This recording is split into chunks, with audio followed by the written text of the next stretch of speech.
Excellency, let me welcome you and your delegation to India. Your visit marks an important step in advancing our ties and affirming the enduring friendship between India and Afghanistan. We have had opportunities to speak to each other, once after the Pahalgam terrorist attack and the second time after the Kunar and Nangarhar earthquake.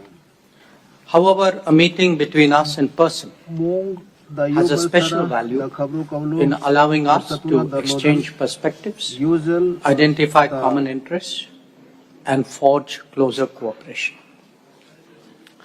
As a contiguous neighbor and a well-wisher of the Afghan people, India has a deep interest in your development and progress.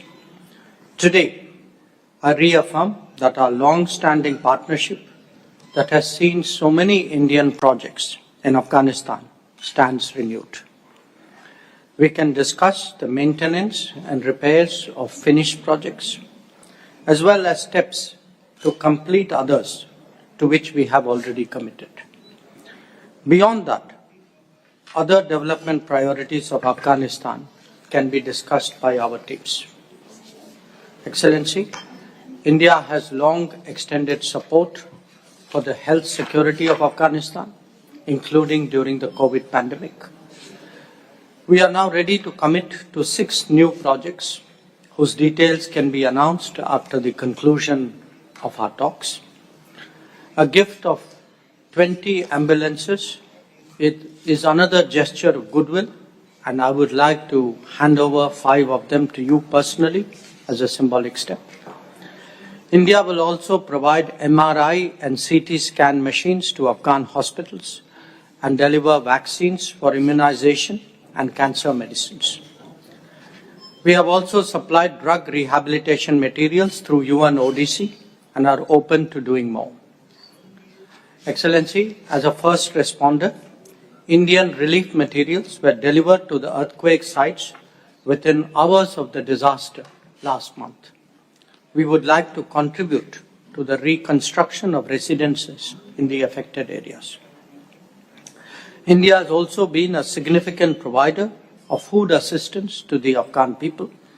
A further consignment will be delivered in Kabul today. The plight of forcibly repatriated Afghan refugees is a matter of deep concern. Their dignity and livelihood is important. India agrees to help construct residences for them and continue providing material aid to rebuild their lives.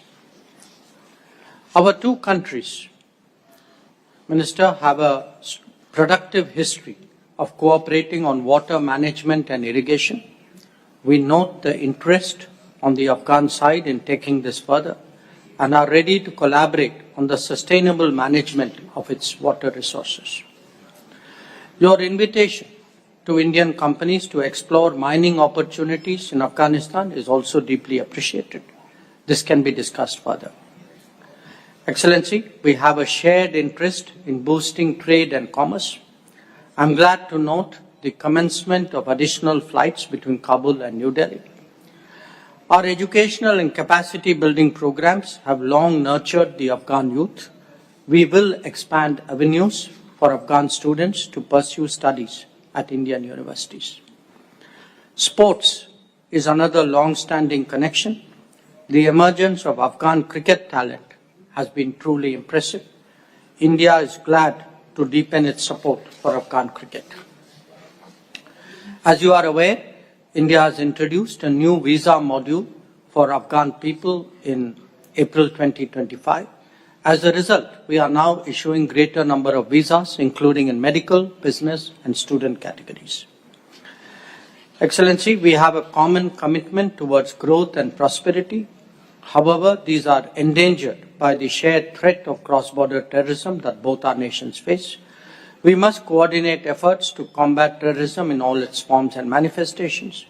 We appreciate your sensitivity towards India's security concerns. Your solidarity with us in the aftermath of the Pahalgam terrorist attack was noteworthy.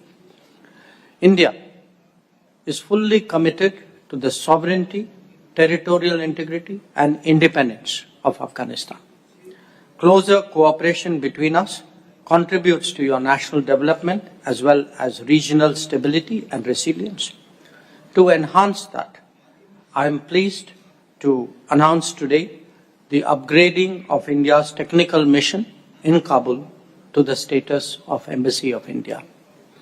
Once again, Excellency, a very, very warm welcome, and I invite you to make your opening remarks.